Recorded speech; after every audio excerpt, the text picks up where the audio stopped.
2 жилийн хугацаанд хоцрогдсон гэдэг яриа их гараад байгаа тий. Тэгэхээр хоцрогдсон гэдэг нэр томьёоноос би бол бас татгалцахыг хүсэж байгаа. Яагаад гэвэл хоцрогдсон гэдэг энэ үгийг хитрхи олон удаа хэлэхээр тархинд би хоцрогдсон юм байна. Би ер нь таарахгүй яваад байгаа юм. Би ер нь муу юм байна гэдэг мессеж өгч магадгүй учраас хоцрогдсон гэдэг энэ үг энэ нэр томьёоноос бас жоохон татгалзуул яад юм бэ гэсэн бас бодол төрж байгаа хувь хүний хувьд багш хүний хувьд тий.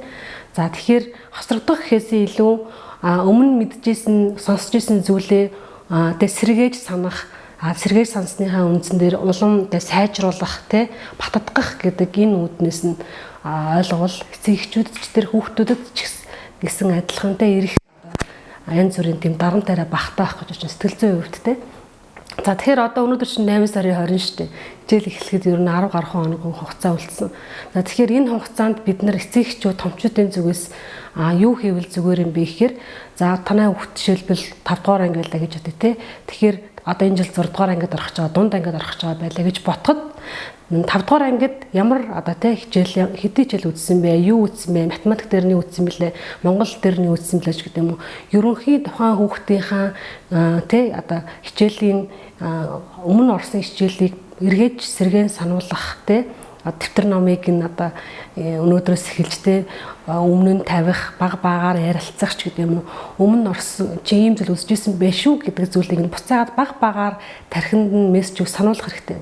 Яагаад гэвэл хүний тарих өмнө авсан мэдээлэлтэй дуртай шин зүйлд их дургу хойроо ханддаг учраас шууд 9 сарын 1-ний хүртэл одоо ингэ сайхан амарчаа гэдэг энэ чигт нөрөх юм бол 9 сарын 1-ээс хойш хугацаанд бас л нөгөө өмнөх байдалтай те тарих маань хэвийн байдалтай одоо эргэж ороход жаахан хугацаа хэрэгтэй учраас одоо баг багаар те өнөөдөр маргааш гэлтгүй зөвхөн өнөөдөр хичээлийн дэвтрүүдийг нь ойрхон тавиад ч юм уу уншдаг номыг ойрхон тавиад ч юм уу маргаашлагаараа хамтдаа нэг хуудсыг уншаад ч юм уу нөгөөдөр хамтдаа 2 хуудсыг уншаад ч юм уу те хүүхдэд ядаж за чи хичээлд орох гэдэг шүү одоо хичээлд эхлэх гэдэг шүү гэдэг мессежийг одооноос эхэлж өгчээвэл хүүхэд шууд янз бүрийн одоо те гинтийн цочрол паникт орохгүй их амар. Тэгэхээр энэ утгаараа хүний тарих бол аливаа зүйлийг мартаж санаж идэг дандаа л бүх зүйлийг сэргэх санаад байдаг үү те одоо мартцсан байгаа мартаад зунжингаа гүйж тоглосон сайн уу сайн тархиа сайхан амраагаад ирсэн байна. Одоо харин тархиа буцаагаад ачааллахад бэлдэх хэрэгтэй.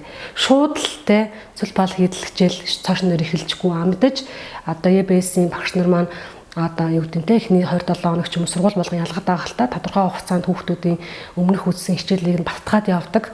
Гэхдээ энд эцэг эхчүүдийн оролцоо явах ихээр үүнд нь бэлтгээд одооноос дэвтэр номыг нь харуулад номыг нь сөхөж харуулах ийм боломжууд бас байгаа. Тэгэхээр цахимын үе бидэнд бас их олон сургамжтай зүйлийг бас бидэнд сануулж хэлж байна те.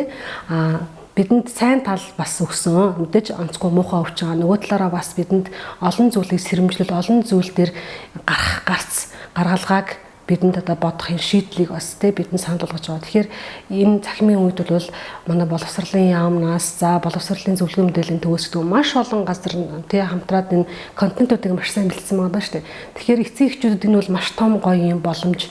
Тэгэхээр танаа хүүхд хэдгээр ангид сурдیں۔ Тэр шилбэл 10 дугаар ангид сурдаг хүүхд стандарт те хэдий хичээл орж байгаа юм. Биологийн хичээл, химийн хичээл дээр яг ямар сэдв байдیں۔ Те сэдв тус бүр дээр нь энэ манай Монголын хамгийн шилдэг гэсэн мундаг багш нараар одоо те 20-25 минутын 30 минутын те ерөнхий мэдээллүүдийг маш зэгцтэй ингээд өгсөн байгаа шүү дээ. Тэр мэдээллүүдийг бид нэр хүүхдүүдтэй те хэлүүлж одоо дахиж сонсох боломжоор хангаж өгч болж байна те. Хүүхдэд зөв чиглүүлэх юм боломжууд бол бидэнд маш их байгаа даа.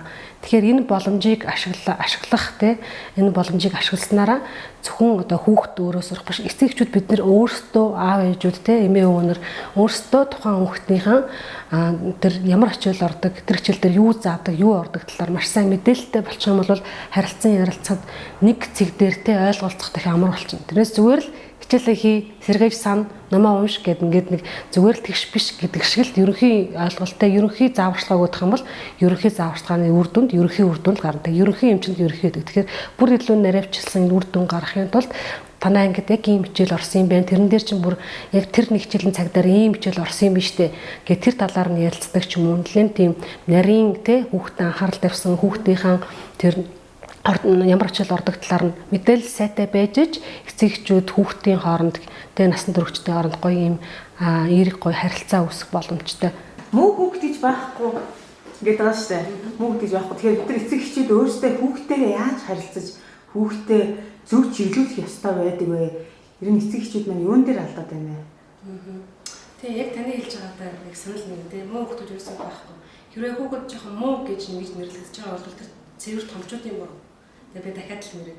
Хэрвээ хүүхэд муу гэж нэрлэгдэж байгаа бол цэвэр томчуудын буруу. Энд хүүхдийн буруу ерөөсөн ямар ч буруу байхгүй. Тэгээ томчууд өөрсдөө зөв үйлчлэх, томчууд өөрсдөө хүүхдэд хүндэтгэлтэй, тэгээ хүүхд болгоны онцлогийг мэдэрч харилцах гэдэг бол маш чухал. Ялангуяа энэ нөгөө сургуулийн тухай тий ярьж байгаа учраас хүүхэд мэдлэгтэй, тий мундаг, тий зөв хүмүүжил төлөвшөлтэй болохын тулд гол хөнөөлж байгаа тий толны тусгал болсон эцэг эхчүүд томчуудын хайр халамж, томчуудын оролцоо энэ бүх зүйл бол хүүхдийн цаашдын ирээдүйдээ хэн болох вэ гэдгээр маш чухал нөлөө үзүүлдэг. Тийм учраас аав ээжүүд ерөөсөө хүүхдүүдэд том болчлоо гэдэг юм уу хэтэрхий бага байна. Заримдаа бид нар хэтэрхий одоо хэлэх хэтэрхий бага байна. Тийм бол заримдаа болохоор одоо хэтэрхий том болчлоо. Том болсон юм чинь өөрөө ухамсарлах байх гэдэг оройдог шүү дээ. Тэгэхээр ер нь бол хүүхдүүдэд мэдээж насндаа тохирсон зөвлөгөөнүүд нь насндаа тохирсон тэр хайр халамжууд нь хэрэгтэй.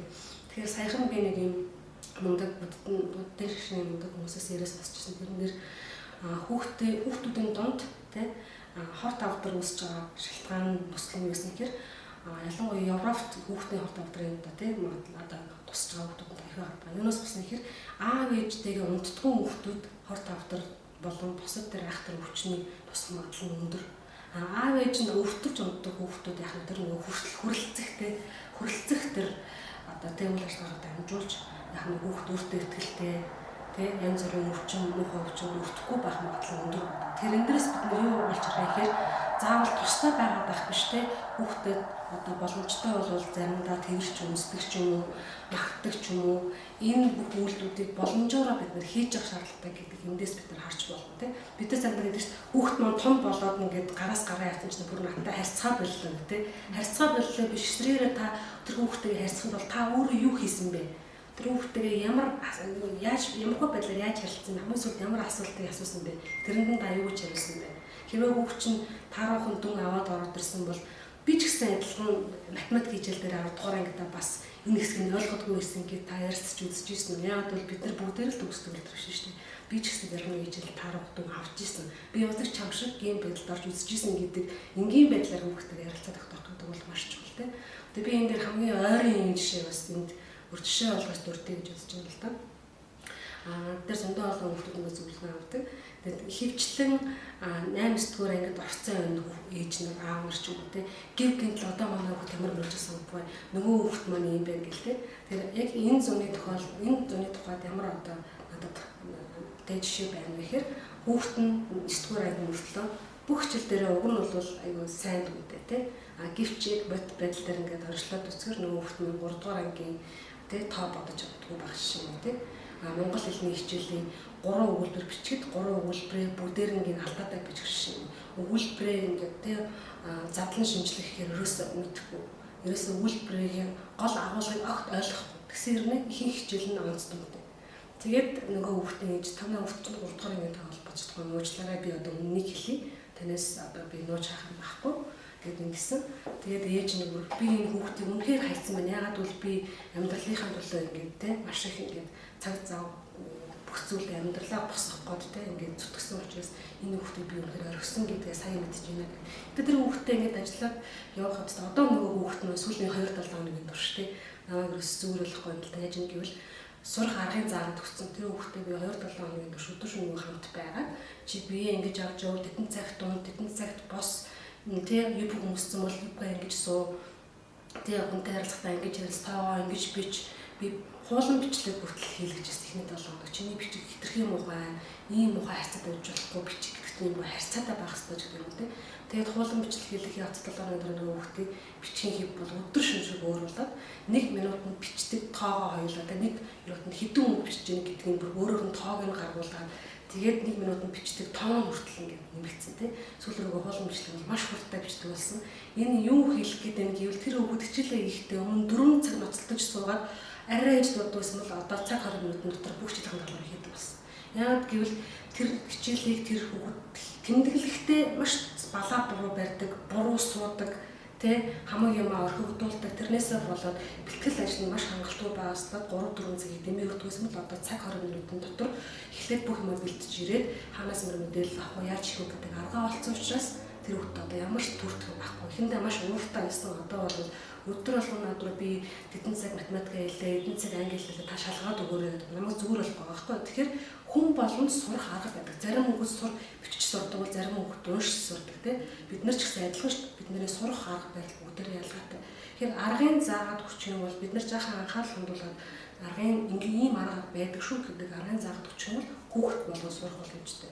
Тэгээ одоо тэр хүүхэд маань 3 дугаар анги, 4 дугаар анги, 5 дугаар анги хичээл нөхөд одоо 6 дугаар анги хичээл орсон байна. Тэгэхээр бид тэрэн дээр нь бүр төлөвлөгөө гаргаж өгөөд төлөвлөгөөг нь 7 хоног болгон шалгадаг. Шалгахтаа өөрөөрөө шалгуулад тэр шалгасныг нь аав ээж нь давхар ардталт нь чиглэж авдаг байна. Тэгээд яг эцгийн оролцоо байж ч нөгөө хүүхэд чинь яг би энийг багшаалган тэгээд аав ээжээс намайг хийж байгаагийг харж байгаа мэн гэдэг нээс авчаа. Тэгээд гол нь аав ээж нь хүртэл яагаад би шалгах гэсэн тэр хүүхэд өөрөө л нэг хийж болчихно. Би 5 дугаар ангийн хичээл мэддэггүй шүү дээ. Та мэддэг хэвээр яагаад гэвэл би таны ихтэй бүгдээр нэг мэдгэж байгаа юм биш. Ядаж бид хоёр юу хийгээд байгааг та анзаарч харал та тий. Хүүхдээ ярилцлаа за багш чи ийм үздсэн юм бэл мат дээр чинийг ингээд бодож чадсан уу? Би чамаар нэг бодлого бодуулъя та өөрөө зохиогоод өөрөө юмд нь оролцоотой байхгүй бол тэр хүүхэд мэдээж сурах нь боломжтой. Сурах нь өөр нь мөн гэхдээ аав ээж тэ намайг тоод юм миний юу хийгээд байгааг мэдтiin байх гэдэг тэр дээдгэл юмшил хүүхэд төрхөөрөө илүү хичээж эхэлдэг. Тэгээ одоо бүр аав ээж нь хамтдаа хүүхдтэйгээ сурч байгаа тий. Гэх мэтчлэн энэ мэтчлэн бидний дунд байдаг энэ бодит амьдрал биднэрт юу гэж юм гэвэл биднэрт зориулж томтуудад зориулж мессежж байгаа. Бид нар хүүхдээ анхаарахгүй орхичдсан байна. Эцэг эхчүүд хүүхдүүдээ сургууль даатгаад ч юм уу сайн сургуульд оруулсан ч гэдэг юм уу сайн багшд даатгаад ингээд орхичдсан юм. Гэтэл биднэрт ч гэсэн тодорхой хэмжээнд тэр хүүхдүүдтэйгээ те илүү татан нарилцах хаана юу болж байгаа, юун дээр нь гонигдсан байгаа, юун дээр нь те шудраад байгаа гэдэг дээр маш сайн мэдээлэлтэй байх чухал шаардлагатай ажиллаа биднээс заримдаа баг зэрэг орхигдуулаад мэдээж сайн аав ээж байгаа. Гэхдээ ерөөхдөө бол орхигдуулдаг тийм одоо томчууд зөндөө байгаа. Тэгэхээр одооноос л одоо хичээл эхлэх гэж байна те.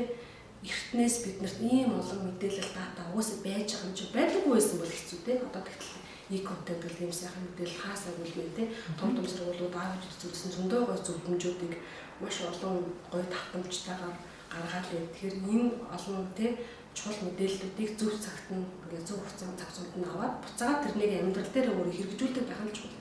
Эцэст нэг юм хэлмээр сүүлийн үед хүмүүс маш их мэдээлэл авдаг болсон. Янз бүрийн вебсайт, янз бүрийн хэлбэрээр тэгсэн хэрнээ би ерөөсөө нэг сайжрахгүй байна гэдэг хүмүүс нь байгаа байхгүй. Яагаад сайжрахгүй байгаа вэ? Та зүгээр сонсоод өнгөрөөд байгаа. Сонсоод өнгөрөөд байгаа юм тэр зүгээр л мэдээлэл тэр мэдээллийг хинч дурын хүн л аавна. Ямар хүн тэр зүйлийг жинхэнэ утгаар нь мэддэг чадвар одож өргөдөн ихээр тэр сонсон зүйлээ хүн үйлдэж үзэж л өөр юм болгодог. Тэгэхээр тэр хүүхдүүдэд яагаад олон удаагийн татамж даалгавраа хийгээд байгаа юм хар гэдэг байгаа ихээр нэг удаа хараад тэр хүн тогтоогдохгүй тий 2 удаа харлаа 3 удаа харлаа өөрөлдөх юм бол хүний тарих бол анхны авсан мэдээлэл шууд тогтоохгүй шүү дээ. Олон удаагийн татамжтай олон янзын арга хэлбэрээр авч ш тэр тарих тэр өмнө ирсэн мэдээлэл шүү дээ. Нөгөө нэг функц шүү дээ. Надад чи би ингээ бодсон чи өмнө ингээ бодож ирсэн мэт тэр багшаас заахад яг самбар дээр тэр болонд нь багш ингээд томьёог ингээ яагаар бичсэн байсан шүү дээ гэдэг мессежийг тарих буцаагаад чамд ингээд хэлж өгнө шүү дээ. Тэгэхээр ийм учраас бид нэр хүүхдүүдэд нөгөө давтуулах олон дахин тий аль болох татамжтай бай гэдэг нь тийм учиртай тий. Тэгэхээр бид нар ч гэсэн янз бүрийн мэдээлэл авч байгаа. Гол нь тэр мэдээлэлээ бид нар өөрсдийнхөө ажил дээр, амьдрал дээр үйлдчихэж бид тэр нь бидний өөрийнхөө чадвар болно гэсэн үг. Тэгэхээр бид нар хүүхдүүдтэй илүү дотн байх, хүүхдүүдэд зөвлөж чиглүүлэх, хүүхдийн дотны найз байх ийм чухал үүрэг хариуцлага эцэгчүүд маань ийм нэр төртэй тий ийм гоё одоо үүрэг хариуцлага их чанартайгаар нэр төртэйгээр гүйцэтгээсэй гэж хүсэж байна. Тэгэх юм бол бидний хүсээд байгаа тэр бүтээгдэхүүн бий болно. Аав ээжүүд нар ганц хүсдэг зүйл хүүхдтэй чанартай боловсралтай хүн шиг хүн болохыг л хүсдэг шүү дээ. Тэгэх юм бол юу тарин түүнийг хураан та өөрөө юу үлддэг, та өөрөө ямар нөлөөтэй байдгийг, ямар оролцоотой байдгийг гэдэг тэр оролцоон дээр тэр таны үйлдэл дээр үндэслэж тэр бүтээгдэхүүн чинь бий болно. Тэгэхээр та чанартай бүтээгдэхүүн үйлдвэрлэх үү, тааруухан бүтээгдэхүүн гаргах уу гэдэг чинь зөвхөн танаас шалтгаална. Мэдээж багшийн оролцоо байна. Багшийн оролцоос судлаас гадна эцэг эхийн оролцоо дэмжлэг, хайр халамж энэ бүх зүйл маш чухал шүү. Тэгэхээр эцэг эхчүүд нь хүүхдээ илүү сайн ойлгож, илүү сайнтай дэмжлэг үзүүлж ингэж ажилласаа гэж. Эцэг эхийн үлгэр дуурайлагын дээр хамгийн ойрын юм шиг л да. Бид нар гар утсыг муу гэдэг мэддэг гэрний хүүхдээ хажууд байн гар утсаар тоглодог шүү дээ. Тийм бол хүүхэд та намайг битгий тоглож яагаад өөр додод байгаа гэдэг юм хэлдэг те. Тийм бол би өөрийнхөө жишээг ингээд хамгийн ойрын шиг л да. Манай хүүхдэд гар утсдаг байхгүй. Яагаад үздэг юм гэхээр би багаас нь энэ гар утас та хоёрох биш. Энэ миний гар утас. Би энэ гар утсаар ихтэй юу гэдэг юм гэхээр захаа бичдэг те. Би энэ гар утсаар тоглодоггүй. Тийм учраас энэ гар утас бол яг нь ямар нэгэн тоглоомын хэрэгсэл биш. Энэ ажил бүтээдэг зүйл гэдгийг ойлгосон байна те. Энэ бол хамгийн зөв үлгэр дуурай. Тэгээд манай хүүхдүүд гар утас чийвэл гар утас бол аав ээжийн ажлын хэрэгсэл, ажлын багаж. Харин энэ жилээс би баг зэрэг гар утсанд тэгээ одоо гар ус зааж өгсөн. Яагаад гэвэл одоо захимаар хичээл учраас ядчил нэг Google Meet-тэйгээ танилцаад одоо тэр Google Meet дээр яаж одоо хичээлд оролцох гэдгийг зааж өгөх шаардлага болсон учраас зааж өгсөн гэх юм үү.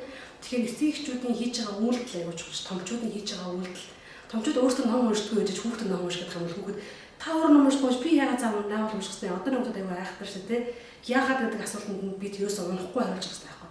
Яагаад та өөр ном унших гараас үзсээр намайг унших гэдэг.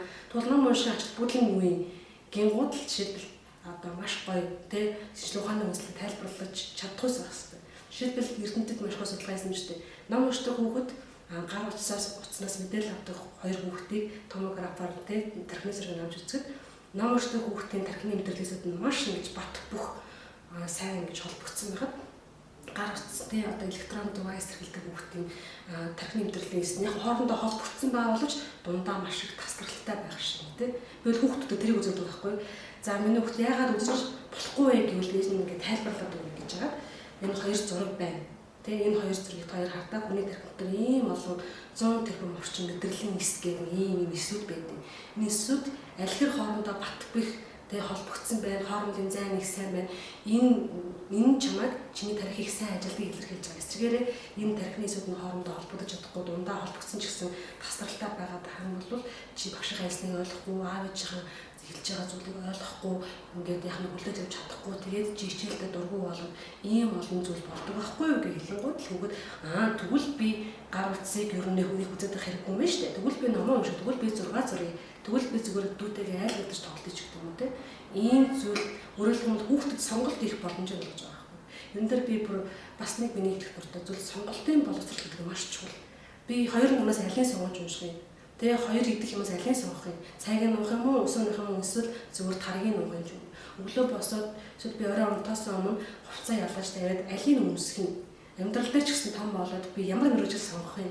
Эсвэл би аль найз, тэгээ аль хүнтэй илүү татна найзлах юм гэдэг энэ бүх чинь амьдрал ерөөсөө л дандаа сонголт ч гэдэг. Тэгэхээр сонголт хийх боломжийг нь олгох, багаас нь зөв сонголтын боловсролыг олгох гэдэг нь аюул чухал. Тэгээ тэрнээс аав ээж энэ л зүгээр энэ гоё цэцэг байна чи энийг сонгох гэдэг шууд тулгах биш те. Чамд ийм юм боломж байна. Энэ нь юм давуу талтай, энэ нь юм давуу талтай, энэ нь юм сул талтай. Чи өөрөө сонго.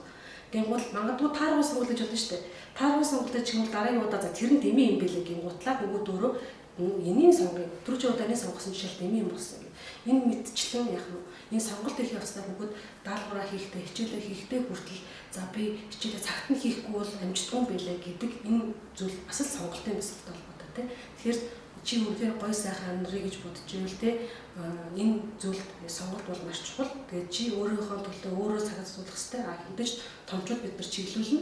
Гэхдээ эцсийн сонголтыг чи хувь хүн учраас өөрөө л хий гэдэг энэ одоо сонголтыг өөртөө өгчөөр юм зүгээр те. Тэгэхээр түрүүнд нэрлэж штэ аав ээжүүд ингээд орой унтахгүй шилбэл одоо бид нэр орой унтдаг штэ те. Тэгэхэд хүүхд томчууд ялгаагүй 22 цаг ихэд унтсан байх хэрэгтэй. 22-аас цаг 2 цагийн хооронд хүний дархлааны систем ажилладаг учраас бүгд унтсан байх. Тэгтэлцвэртэй унтрахгүй байгаад байгаа хүүхдийг яах вэ? Бид нар шууд уурлаад магадгүй шууд унтраач. Тэнгууд хүүхэд дахиад уурал. Тэнгууд нь хүүхдээр за чи өөрөө унтраач. Яагаад гэвэл унтраах цаг нь болцсон юм гээл хүүхд өөрөө маш дуртай унтраадаг ч юм уу те. Бид нар өөрсдөө тэр хүүхдийн хийх үйлдэлийг нь их сонирхолтой байдлаар бас бие сэтгүүн онцлогтод тохирсон сонирхолтой байдлаар хийх аргуудыг заадаг ч юм хүүхдүүд бас өөрөө чөлөөтэй тэ өөрийгөө том хүн болсон мэн гэж мэдрээ тэр үйлдэлүүдийг хийгээд явах боломжтой байх. Би чамайг даалгавраар нэг итгэж чинь даалгавраа цагчин болсон байх те. Окей. За төвөөсрүүлгээ тавиад 40 минут даалгавраа хийгээд ингээд яв. Бояд бол багаас ялангуяа багасны хүмүүсийн хувьд нэг удаа төвлөрөх хугацаа бол бага штэ. 15-20 минут, 20-25 минут тийм гутлын сэрүүлгийн тавьж өгөөд тэр дунд нь 20 минут боллоо босоод жоохон тоглож байгаа өгөөдөр би жирээ 20 минут удаач гэдэг юм уу. Иймэрхүү байдлаар хүүхдийг залхаахгүй тэ эргэж гоё хийх тэр сэтгэлийн төрүүлхүүц байдлаар энэ хичээл ном тэ гэрийн ажлыг ч гэсэн дандаа ажил хийгээд байхгүй гэрийн ажилд ч гэсэн бас биеинд нь тохирсон тэр хүмүүст адилгадаг ч юм уу тэ лонгийн хэрчүүлдэг ч юм уу энэ бүх зүйл чинь тэр чигээрэл амьдралын юм байна шүү дээ. Тэгэхээр энэ бүх зүйлийг бид нар яг л хэдэн настай хүүхдээ тэр хүүхдэд тохирсон байдлаар заавар зөвлөгөө өгөх хүүхдтэйг илүү татан харилцаа үүсгэх энэ бүх зүйл бол маш чухал. Тийм учраас энэ дээр эцэг эхийн дэмжлэг оролцож эцэг эхийн хайр халамж энэ бүх зүйл маш чухал шүү. Тэгээд хүүхдүүд нь эцэг эхийгээд тэ хайрладаг эцэг эхийн ч гэсэн хүүхдэд ойлгож дэмждэг байх юм бол улс орн маань хөгжиж байгаа бол улс орны хөгжил хүнээсээ л эхэлнэ. Хүмүүс нь өөрсдөө гоё тэгээд мэдлэгтэй боловсралтай хүмүүнийг хүнддэг хайрладаг болоод өсч хүмүүч юм бол энэ улс орн чинь аяндаа гоё сэтгэлтэй дэртэй. Тэгэхээр энэ бүхэнд хүн болгоны оролцоо чухал ялангуяа томчуудын оролцоо маш чухал.